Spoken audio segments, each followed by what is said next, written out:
Banking study centre में आपका स्वागत है। मैं आपका टीचर अभिषेक चौहान आपके लिए क्लास लाया हूँ।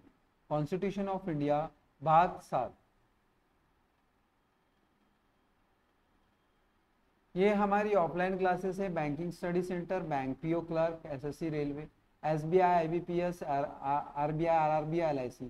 Free study material, all subject, free magazine monthly, computer lab, free mock test, free library, team selection, free mock interview, 10 days and 2 hour classes and 2 hour practice.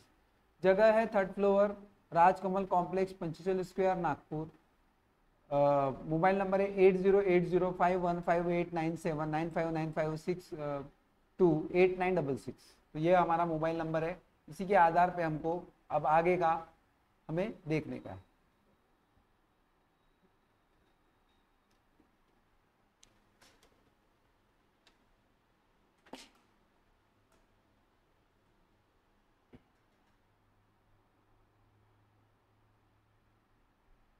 आज देखेंगे भारतीय संघीय कार्यपालिका। देखो हमारे तो इंडिया में दो चीज चलती है, कार्यपालिका और न्यायपालिका, और आज हम देखने वाले हैं भारतीय संघीय कार्यपालिका। सबसे पहला व्यक्ति होता है उसमें राष्ट्रपति। कौन सा होता है आपका? राष्ट्रपति। तो आज हम राष्ट्रपति के बारे में पढ़ेंगे, इस महामहिम के बारे में हम पूरे जानकारी लेंगे, फिर उपराष्ट्रपति का लेंगे, फिर प्रधानमंत्री और अन्य मंत्री परिषद। तो राष्ट्रपति भारत का सबसे बड़ा पद है और उसी के बारे में हम थोड़ा सा पढ़ेंगे। संघीय कार्यपालिका, संघ यानी कार्यपालिका। भारतीय संघ की कार्यपालिक शक्ति राष्ट्रपति में निहित है। इसका मतलब ये है कि जो हमारी संसदीय प्रणाली है उसमें राष्ट्रपति द्वारा क्या है, यह पूरी नियत है। अनुच्छेद 53 में भारत में संसदीय व्यवस्था को अपनाया गया है। और क्योंकि मंत्रिपरिषद लोकसभा के प्रति उत्तरदायित्व है, ये भी बात ध्यान में रखना, लोकसभा किसके प्रति उत्तरदायित्व है? मंत्रिपरिषद के प्रति। अंत राष्ट्रपति नाम मात्र कार्यपालिका होता है तथा प्रधानमंत्री उसका मंत्रिमंडल का वास्तविक कार्यपालिका होता है। यानी राष्ट्रपति कौन होता है? ये नाम मात्र प्रमुख होता कार्यपालिका होता है, जबकि वास्तविक संचालक कौन होता है? हमारा प्रधानमंत्री। कौन होता है? प्रधानमंत्री। राष्ट्रपति, अनुच्छेद 52, राष्ट्रपति देश का संवैधानिक प्रधान होता है, यानी एक संवैधानिक पद है और गैर संवैधानिक नहीं है। आपको एग्जाम में क्वेश्चन आएगा क्या राष्ट्रपति गैर संवैधानिक? नहीं, यह संवैधानिक प्रधान होता है। और राष्ट्रपति भारत का प्रथम नागरिक होता है। Very very important. किसी भी देश को उसका पहला व्यक्ति कौन होता है? तो उसका पहला व्यक्ति होता है राष्ट्रपति, यानी राष्ट्रपति भारत का प्रथम नागरिक कहला जाएगा। ठीक है। राष्ट्रपति पद की योग्यता संविधान के अनुच्छेद 58 के अनुसार कोई भी व्यक्ति राष्ट्रपति होने योग्य तब होगा जब वह भारत का नागरिक हो। क्या हो? वो भारत का नागरिक हो। वह क्या हो? भारत का नागरिक हो। क्या होना चाहिए? भारत का नागरिक होना चाहिए। 35 वर्ष की आयु पूरी कर चुका हो। कितनी वर्ष की आयु पूरा कर चुका हो? 35 वर्ष की आयु पूरा कर चुका हो। लोकसभा का सदस्य निर्वाचित किया जाने योग्य हो, जैसे कम से कम 25 वर्ष लगते हैं इसमें, और लोकसभा का सदस्य निर्वाचित किए जाने योग्य हो। चुनाव के समय कोई लाभ का पद धारण नहीं करना चाहिए, जैसे कोई IAS व्यक्ति नहीं होना चाहिए, गवर्नमेंट एम्प्लॉय नहीं होना चाहिए। ऐसा है जैसे नोट दिया हुआ, यदि कोई व्यक्ति राष्ट्रपति उपराष्ट्रपति के पद पर हो या संघ अथवा किसी राज्य के मंत्रिपरिषद के सदस्य हो तो वो लाभ का पद नहीं माना जाता है, लेकिन बाकी जो चीजें वो लाभ का पद माना जाता है। नेक्स्ट लेंगे, राष्ट्रपति के निर्वाचन के लिए निर्वाचक मंडल, अनुच्छेद 54। इसमें राज्यसभा, वेरी इंपॉर्टेंट, लोकसभा और राज्य की विधानसभा, यानी कि निर्वाचित सदस्य नवीनतम व्यवस्था के अनुसार पुडुचेरी विधानसभा और दिल्ली के विधानसभा के निर्वाचित सदस्य को भी सम्मिलित किया गया। यानी राष्ट्रपति के चुनाव में कौन लेता है भाग? राज्यसभा प्लस लोकसभा प्लस राज्य की विधानसभा। राज्य की क्या लेते हैं? विधानसभा। इनमें से भी ये सब क्या है? निर्वाचित, जनता द्वारा निर्वाचित सदस्य लेते हैं। जनता द्वारा निर्वाचित सदस्यों को इसमें दिया। राष्ट्रपति पद के लिए निर्वाचक मंडल को 50 सदस्य प्रस्तावक और 50 सदस्य अनुमोदक होते हैं। प्रस्तावक यानी 50 लोग आपको पार्टी के और 50 लोग अनुमोदक यानी दूसरी पार्टी के। हाल ही में व्यक्ति जितना बार चाहे राष्ट्रपति के पद पर निर्वाचित हो सकता है। ठीक है, एक व्यक्ति कितने भी बार क्या है राष्ट्रपति बन सकता है, लेकिन अमेरिका में सिर्फ 2 ही बार बन सकता है।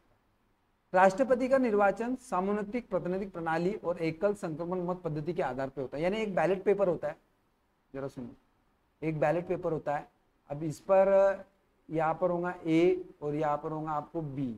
तो यहाँ पर जो A और B है इनको आपको नंबर देना होगा। मान लो A को आपने 1 नंबर दिए तो सॉरी यहाँ पर एक को 1 नंबर दिए तो बी को कितना देना पड़ेगा, आपको 2 नंबर देना पड़ेगा। यानी समानुपातिक प्रणाली में जिस व्यक्ति को 1 मिल जाएगा वो जीत जाएगा। और इसी एकन पद्धति, एक संक्रमण पद पद्धति के आधार होता है अनुच्छेद 55। राष्ट्रपति से निर्वाचित संबंधित विवादों का निपटारा उच्चतम न्यायालय द्वारा होता है, यानी हाई कोर्ट द्वारा, ठीक है, द्वारा किया जा सकता है। निर्वाचित अवैध घोषित होने पर, यानी अगर अवैध घोषित हुआ तो राष्ट्रपति द्वारा किया गया कार्य अवैध नहीं वैध माना जाएगा।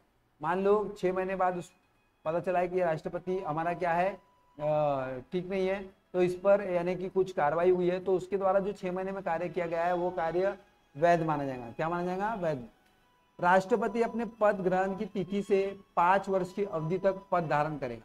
कितने साल के लिए राष्ट्रपति होता है, 5 साल के लिए। कितने साल के लिए होता है, 5 साल के लिए ये जो होता है राष्ट्रपति पद होता है। कितने साल के लिए होता है, 5 साल के। आपको पूछेगा राष्ट्रपति पद अपने पद ग्रहण की तिथि से 5 वर्ष की अवधि तक पद धारण करेगा, ये कितने साल के लिए होगा, 5 साल के लिए।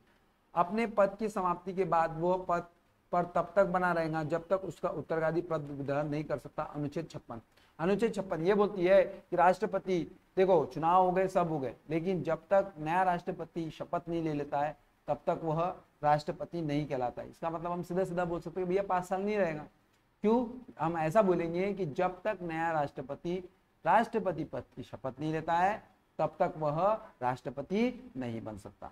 आगे लेंगे, पद धारण करने के पूर्व राष्ट्रपति एक निर्धारित प्रपत्र पर भारत के मुख्य न्यायाधीश, यानी उसको शपथ कौन दिलाता है, चीफ जस्टिस कौन शपथ दिलाता है, मुख्य न्यायाधीश। और उनकी अगर वो अनुपस्थिति में नहीं है तो उच्चतम न्यायालय के वरिष्ठतम न्यायाधीश उन्हें क्या दे देते हैं, शपथ दिलाते हैं। एग्जाम में क्वेश्चन है कि उन्हें कौन शपथ दिलाता है, तो आजकल बहुत कॉन्सेप्टिव क्वेश्चन आ रहे हैं कि भैया पूछ रहा है मुख्य न्यायाधीश या उनकी अनुपस्थिति में उच्चतम वरिष्ठ न्यायालय न्यायाधीश, तो ये दोनों करा सकते हैं।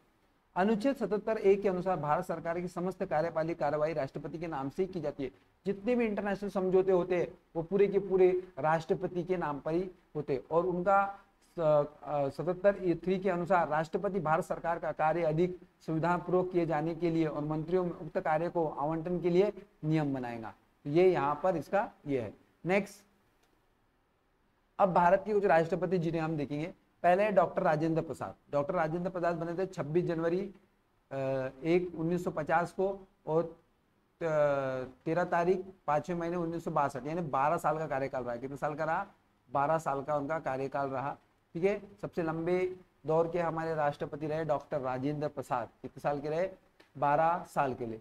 नेक्स्ट है, उनके बाद हम बने थे 1962 से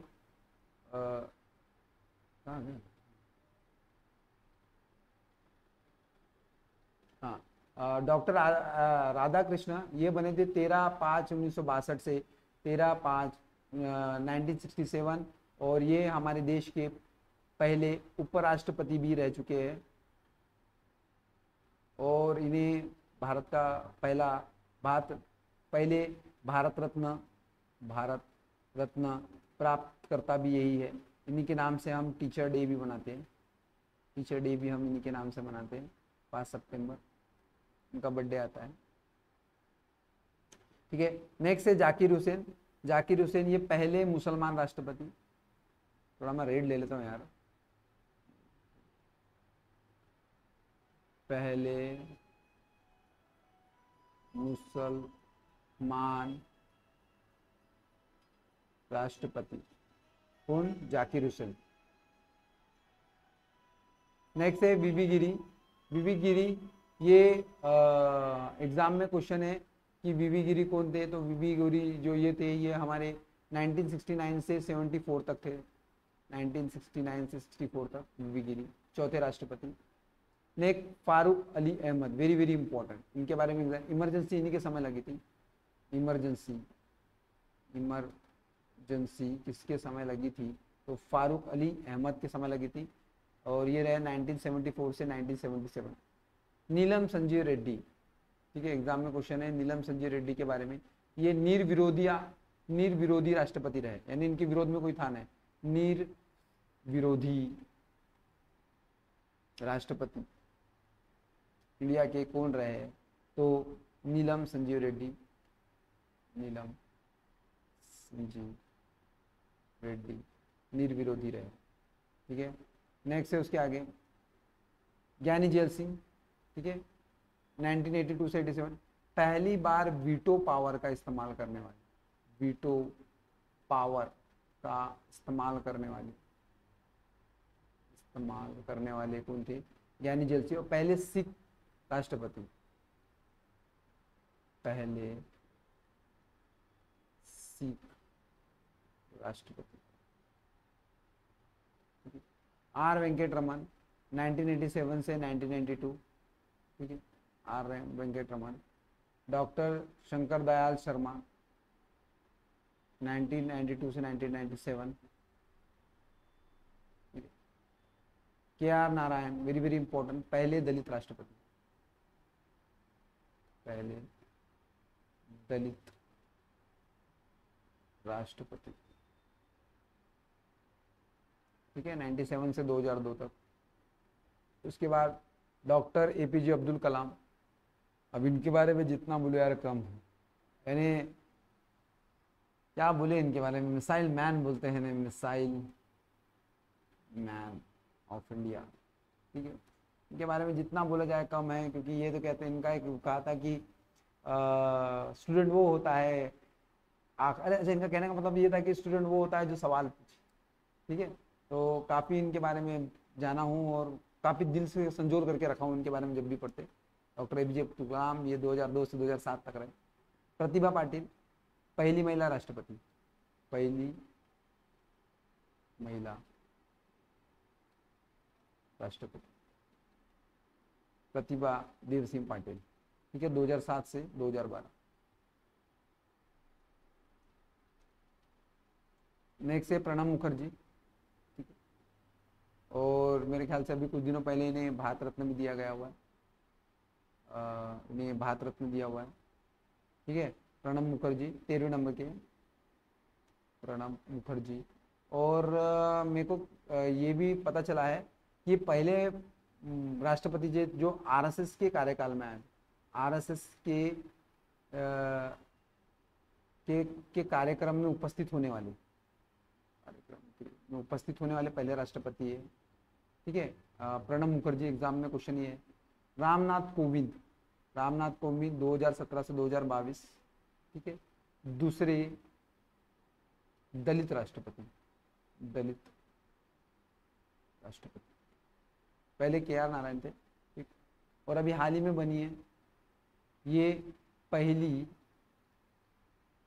एसटी यानी आदिवासी महिला राष्ट्रपति बनी है,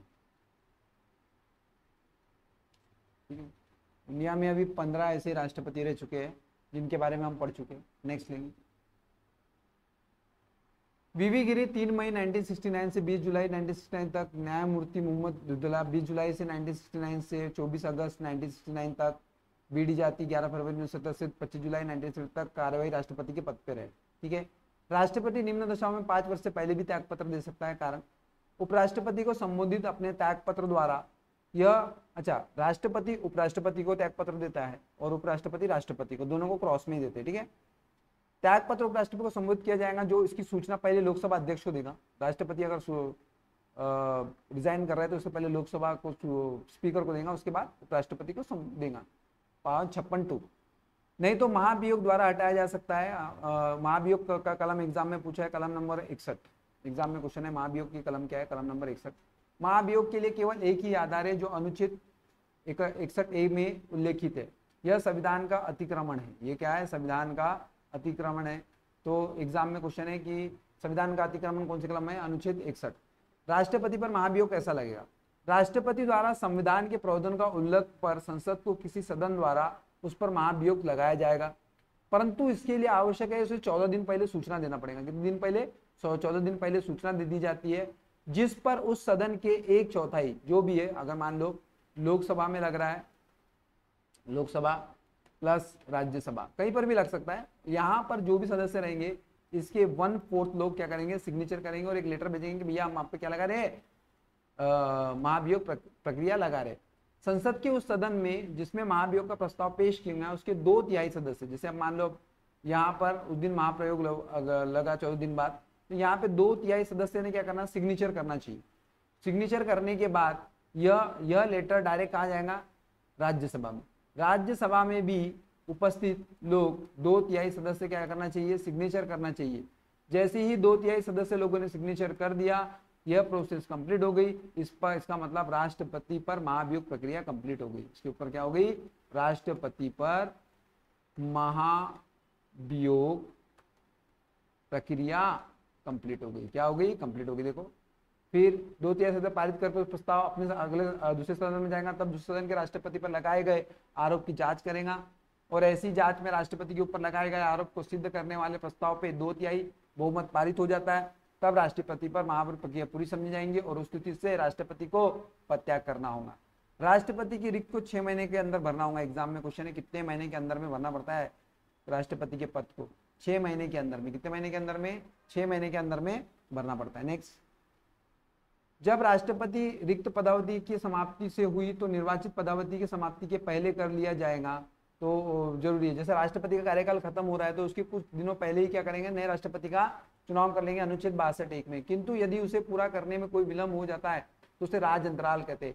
ऐसे में ना हो पाए, इसीलिए यह उपलब्ध है कि राष्ट्रपति अपने पद की अवधि समाप्त हो जाने से तब तक पद पर बना रहेगा जब तक उसका उत्तराधिकारी पद धारण नहीं कर लेता, अनुच्छेद 56(ग). ऐसी दशा में उपराष्ट्रपति राष्ट्रपति के रूप में कार्य नहीं कर सकता। देखो मान लो राष्ट्रपति है, राष्ट्रपति का इलेक्शन हो गया है, नया राष्ट्रपति चुन गया है, बट लेकिन अभी तक उसकी शपथ प्रक्रिया कंप्लीट नहीं हुई है, तो इसका मतलब नया राष्ट्रपति आ नहीं सकता जब तक उसकी शपथ ना हो जाए। और अगर चुनाव नहीं हुआ है फिर भी राष्ट्रपति कुर्सी पर बैठा हुआ है, नया राष्ट्रपति का चुनाव नहीं हुआ है, तो ऐसे समय में उपराष्ट्रपति राष्ट्रपति का कार्य नहीं करेगा, वो तब तक बना रहेगा जब तक नया राष्ट्रपति नहीं आ जाता। क्लियर से समझ में आता है, तब तक बना रहेगा। इस पर उपराष्ट्रपति वहां पर आकर बैठेगा नहीं। अब जरा एक क्वेश्चन ये पूछेंगे कि भैया राष्ट्रपति को जो पेमेंट मिलने वाली है, उपराष्ट्रपति की पेमेंट दोनों को साथ साथ में मिलेगी क्या, नहीं। अब उपराष्ट्रपति अगर आता है राष्ट्रपति के रूप में कार्य करने के लिए तो उसको पेमेंट राष्ट्रपति की मिलेंगी, भत्ता उत्ता सब राष्ट्रपति का ही मिलेगा। समझ में आ रहा है।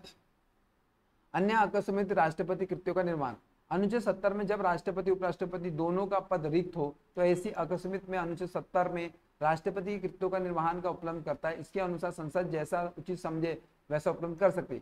इसी उद्देश्य से संसद ने राष्ट्रपति उत्तराधिकारी अधिनियम 1969 में पारित किया, जो यह उपलब्ध कराता है कि यदि उपराष्ट्रपति और किसी कारणवश उपलब्ध नहीं है तो उच्चतम न्यायालय का मुख्य न्यायाधीश उसके नहीं रहने पर न्यायालय का वरिष्ठतम न्यायाधीश या उस समय उपलब्ध हो तो राष्ट्रपति के कृत्य को समाप्त कर सकता है। मान लो राष्ट्रपति नहीं है, राष्ट्रपति नहीं है, हमने माने राष्ट्रपति नहीं है, तो इसकी जगह कौन आएगा, उपराष्ट्रपति।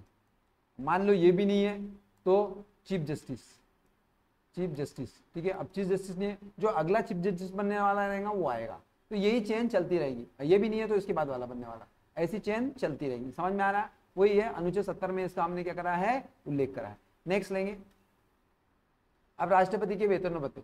राष्ट्रपति का मासिक वेतन 5 लाख, ठीक है, 5 लाख रुपए महीना मिलता है।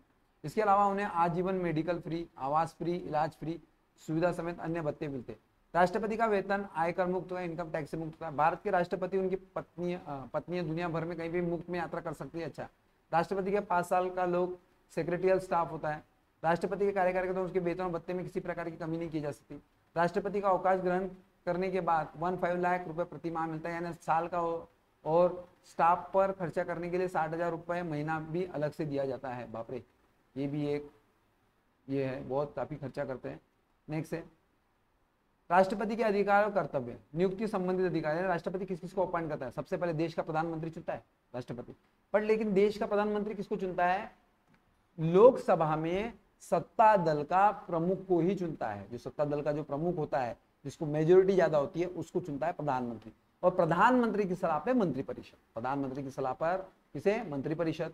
सर्वोच्च और उच्च न्यायालय के मुख्य न्यायाधीशों को, भारत के नियंत्रण महालेख परीक्षक, ठीक है, कैग वैग इनको भी, राज्यपाल गवर्नर को, मुख्य चुनाव आयुक्त, अन्य चुनाव आयुक्त, भारत के महान्यायवादी अटॉर्नी जनरल, राज्य के मध्य समन्वय के लिए अंतर्राष्ट्रीय परिषद के सदस्य, संघीय लोक सेवा यानी यूपीएससी के अध्यक्ष को भी, संघीय क्षेत्र के मुख्य आयुक्त को, वित्त आयोग के सदस्यों को, भाषा आयोग के सदस्य को, पिछड़ा वर्ग आयोग के सदस्य, अल्पसंख्यक आयोग के सदस्य, भारत के राजदूत, अन्य राजनयिक को, अनुसूचित क्षेत्र प्रवासनों के संबंध में रिपोर्ट देने वाले आयोग के सदस्य आदि को ये कौन करता है, इनके बारे में आगे में पढ़ेंगे, बट इनकी नियुक्तियां कौन करता है, राष्ट्रपति। अब विधीय शक्तियां, यानी उसको किस किस कानूनी अधिकार है। राष्ट्रपति संसद का अभिन्न अंग होता है, बरोबर है। संसद यानी क्या, अब एग्जाम में क्वेश्चन ही आता है संसद यानी क्या।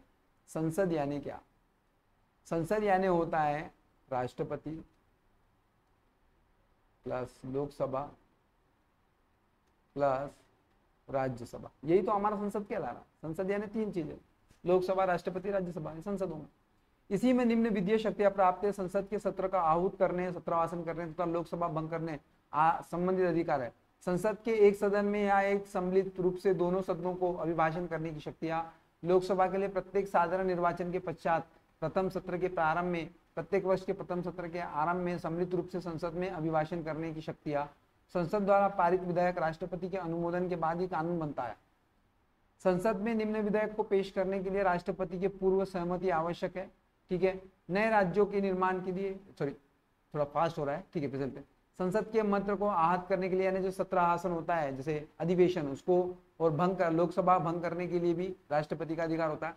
संसद के एक सदन में या एक से अधिक सम्मिलित रूप से दोनों संयुक्त अधिवेशन लेने के लिए भी, अभिभाषण करने के लिए भी यही होता है। लोकसभा के लिए प्रत्येक साधारण निर्वाचन के पश्चात, यानी जैसे लोकसभा का इलेक्शन होता है उसमें प्रथम सत्र के प्रारंभ में और प्रत्येक वर्ष के प्रथम सत्र के आरंभ में सम्मिलित रूप से संसद में अभिभाषण करने का शक्ति होती है। संसद द्वारा पारित विधेयक राष्ट्रपति के अनुमोदन के बाद ही कानून बनता है। जो भी कानून बनेगा वो दोनों सदनों के बाद लास्ट में सिग्नेचर किसके रहेंगे, राष्ट्रपति के, तभी वो कानून बनेगा। संसद में निम्न विधेयक को पेश करने के लिए राष्ट्रपति की पूर्व सहमति आवश्यक है। नए राज्यों का निर्माण करना हो, वर्तमान में राज्यों के क्षेत्रों में सीमा या नामों में परिवर्तन संबंधित विधेयक। धन विधेयक, वेरी वेरी इंपॉर्टेंट, 110 एग्जाम में क्वेश्चन पूछा है, धन विधेयक से रिलेटेड कितना है, 110 है। संचित निधि में व्यय करने वाले विधेयक 117। ऐसे कारणों पर जिसपे राज्य हित जुड़े हो, प्रभाव डाले वाले विधेयक हो। राज्यों के बीच व्यापार वाणिज्य असमंग निर्बंध वाले विधेयक, अनुच्छेद 304। यदि किसी साधारण विधेयक पर दोनों सदनों में कोई असहमति हो और उसे सुलझाने के लिए राष्ट्रपति दोनों सदनों की संयुक्त बैठक बुलाता है। संयुक्त बैठक कलम है, एग्जाम में क्वेश्चन पूछा है एसएससी के 108, संयुक्त बैठक, जिसमें राज्यसभा प्लस लोकसभा दोनों बैठते। किसी ने अनुदान की मांग राष्ट्रपति की सिफारिश पर ही की जाएंगी, अन्यथा नहीं। अनुच्छेद 13(1), यानी कोई भी आपको अनुदान चाहिए या फंड चाहिए तो ये किसके कलम अनुच्छेद 113 के तहत ही की जाएंगी। नेक्स्ट, संसद सदस्यों के मनोनयन का अधिकार। अब राष्ट्रपति क्या करता है, कुछ सदस्यों को मनोनयन करता है। जैसे राष्ट्रपति लोकसभा में अगला भारतीय समुदाय व्यक्तियों को प्रतिनिधित्व नहीं होने पर उनके 2 व्यक्तियों को मनोनीत कर सकता है। देखो अगला समुदाय वाले कौन व्यक्ति है, जो जैसे इंडिया में कैसे होता है, जैसे कई लोगों ने शासन किया, पोर्तुगीज, फ्रेंच और अंग्रेज लोगों ने, तो उनके वंशज यहाँ रह गए हैं तो उन्हें अगला भारतीय समुदाय बोला गया है। तो कलम नंबर 331 के तहत प्रदान किया गया है, जिसमें 104वें संविधान संशोधन अधिनियम द्वारा अब इसे समाप्त कर दिया गया है। यहाँ अब इसे समाप्त कर दिया गया है। अब इस प्रकार वो कला, साहित्य, पत्रकार, विज्ञान, सामाजिक कार्य में पर्याप्त अनुभव, दक्षता रखने वाले 12 व्यक्तियों को राज्यसभा में नामत कर सकता है। हाँ, ये समाप्त कर दिया गया 2 लोगों को, बट लेकिन ये जो है कला और साहित्य पे ये अभी भी है, 83 अभी भी है। आपका कलम नंबर जो है 331 से समाप्त कर दिया गया। आद्यादेश जारी करने की, आद्यादेश से आप समझ रहे हो कि आदेश। संसद के स्थगन के समय में अनुच्छेद 123 के तहत आद्यादेश जारी कर सकता है, जिसका प्रभाव संसद के अधिनियम में समान होता है। इसका प्रभाव संसद सत्र के शुरू होने के 6 सप्ताह तक रहता है, परंतु राष्ट्रपति राज्य सूची के विषयों पर आदेश नहीं जारी कर सकता। जब दोनों सत्र में होते हैं तब राष्ट्रपति को यह शक्तियां नहीं हो सकती। सत्र चल रहे हैं तो आदेश आएंगे, सत्र नहीं चल रहे हैं तो आदेश आएंगे, सीधा सीधा। कलम ध्यान में रखो यार, 123, इतना कुछ इतना पूछते नहीं। नेक्स्ट है सैनिक शक्तियां। सैन्य बलों की सर्वोच्च शक्तियां राष्ट्रपति में निहित है, किंतु इसका प्रयोग विधि द्वारा नियमित होता है। राजनीतिक शक्तियां, दूसरे देशों के साथ कोई भी समझौता या संधि राष्ट्रपति के नाम से की जाती है। राष्ट्रपति विदेशों के भारतीय राजदूत की नियुक्ति करता है और भारत में विदेशी राजदूत की नियुक्ति और अनुमोदन करता है। ठीक है। नेक्स्ट, क्षमादान शक्ति, very very important IMP question है, इसमें आता है। संविधान के अनुच्छेद 72 के अंतर्गत राष्ट्रपति किसी भी अपराध के लिए दोषी ठहराए गए व्यक्ति को दंड को क्षमा करने या प्रबिलंबन, परिहार या लघुकरण की शक्ति प्राप्त किया गया। 72 में क्षमा में दंड और बंदीकरण दोनों हटा दिया जा सकता है। दोषी को पूर्णतः मुक्त भी किया जा सकता है। लघुकरण दंड के स्वरूप में बदल कर कम किया जा सकता है, जैसे मृत्युदंड को लघुकरण कर कठोर साधारण कारावास में प्रयुक्त करना है। परिहार दंड में प्राकृतिक में परिवर्तन किए बिना उसकी अवधि को कम किया जा सकता है। जैसे 2 वर्ष के कठोर कारावास को 1 वर्ष के कठोर कारावास में परिहार करना, प्रविलिम्बन में किसी भी दंड पर विशेषाधिकार या मृत्युदंड को रोक लगाना ताकि दोषी व्यक्ति की क्षमा याचना कर सके, विराम में किसी भी दोषी की सजा को विशेष स्थिति में कम कर दिया जाता है, जैसे गर्भवती स्त्री को सजा को कम कर देना। जब समाधान की पूर्व याचिका राष्ट्रपति ने रद्द कर दी तो दूसरी याचिका नहीं दायर की सकती, यानी एक ही बार होती है भाई, राष्ट्रपति के यहाँ पर एक ही बार जा सकते हैं, दूसरी बार याचिका नहीं डाल सकते। राष्ट्रपति की आपातकालीन शक्तियां, वेरी वेरी इंपॉर्टेंट। आपातकाल से संबंधित उपलब्ध भारतीय संविधान के भाग 18 में अनुच्छेद 352, 360 में अंतर्गत मिलित है। मंत्रिपरिषद के परामर्श से राष्ट्रपति 3 प्रकार की आपात लगा सकता है। पहले युद्ध, बाह्य आक्रमण और सशस्त्र विद्रोह के कारण लगाया गया आपात था, अनुच्छेद 352, ठीक है, ये इंडिया में 3 बार लग चुका है। राज्य में संवैधानिक सत्र के विफल होने पर उपलब्ध 356 कई बार लग चुका है, पहला राज्य था पंजाब, ये तो हर जगह लगता है 356। और वित्तीय आपात आज तक नहीं लगा, कौन सी कलम आज तक नहीं लगी, कौन सी आपात आज तक नहीं है, 360। इससे न्यूनतम अवधि 2 माह की, कितनी अवधि की रहती है, 2 माह की। राष्ट्रपति किसी भी सार्वजनिक महत्व के प्रश्न पर उच्चतम न्यायालय के अनुदेश 143 के अधीन परामर्श ले सकता है, लेकिन यह परामर्श मानने के लिए बाध्य नहीं है। यदि कोई चीज में राष्ट्रपति को अगर सजेशन लग रहा है कि मेरे को सर्वोच्च न्यायालय से परमिशन लेना चाहिए, तो हम उसमें क्या कर सकते हैं, वो कलम नंबर 143 के तहत क्या ले सकता है, परमिशन ले सकता है। नेक्स्ट है राष्ट्रपति का वीटो पावर। अभी मैंने बताया था ज्ञानी जैल सिंह के समय कि ज्ञानी जैल सिंह ने अपने वीटो का पावर का इस्तेमाल करा। संसद द्वारा पारित विधेयक तभी अधिनियम बनता है जब राष्ट्रपति उस पर अपनी सहमति देता है। कोई भी विधेयक बनाए राष्ट्रपति उस पर सिग्नेचर करने के लिए बाध्य है, किंतु जब ऐसा विधेयक राष्ट्रपति की सहमति के प्रस्तुत होता है तो उसके पास 3 प्रकार के विकल्प होते हैं। अनुच्छेद 111 के अंतर्गत वो विधायक पर अपनी स्वीकृति दे सकता है, विधायक पर अपनी स्वीकृति को सुरक्षित रख सकता है, अथवा वह विधायक धन विधायक को छोड़कर संसद के पूर्ण विचार हेतु लौटा दिया जा सकता है। पहली 3 शक्तियां उसकी है। पहला ये धन विधायक पर अपनी स्वीकृति दे सकता है, ठीक है। दूसरा, विधायक पर अपनी स्वीकृति को सुरक्षित रख सकता है, यानी उसको रोक सकता है कुछ समय के लिए। और तीसरा, वह विधायक को लौटा सकता है, धन विधायक को नहीं लौटा, सब विधायक को लौटा सकता है लेकिन बट धन विधायक को छोड़कर, तो संसद को पूर्ण विचार हेतु वो लौटा सकता है। हालांकि यदि संसद इस विधायक को पुनः बिना किसी संशोधन के अथवा संशोधन करके राष्ट्रपति के सामने प्रस्तुत करे और दूसरी बार अगर भेजिए तो राष्ट्रपति को फिर स्वीकृति देनी होगी। इस प्रकार राष्ट्रपति के पास संसद को द्वारा पारित विधायक के संबंध में वीटो शक्ति होती है, अर्थात वह विधायक को अपनी स्वीकृति के लिए सुरक्षित रख सकता है। वीटो लैटिन शब्द है जिसका अर्थ है रोकना। वीटो का मतलब क्या होता है, रोकना। एग्जाम में क्वेश्चन है वीटो का मतलब क्या है, वीटो का मतलब होता है रोकना, ठीक है। नेक्स्ट लेंगे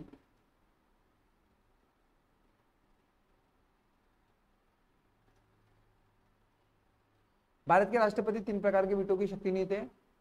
अत्यधिक वीटो अर्थात विधायक द्वारा पारित विधेयक पर अपनी राय सुरक्षित रखना, ठीक है, मैं बताता हूँ ऐसा बोलेगा। निलंबित वीटो जो विधायक द्वारा साधारण बहुमत द्वारा निरस्त किया जा सकता है, यानी इसको निलंबित कर सकते हैं। जेबी वीटो, इसे पॉकेट वीटो बोलते हैं, यानी राष्ट्रपति अपने पास इसे रख सकता है, यानी विधायक द्वारा पारित विधेयक पर कोई निर्णय नहीं करना, इसे जेबी वीटो बोलते हैं, जिसका इस्तेमाल ज्ञानी जैल सिंह ने किया था।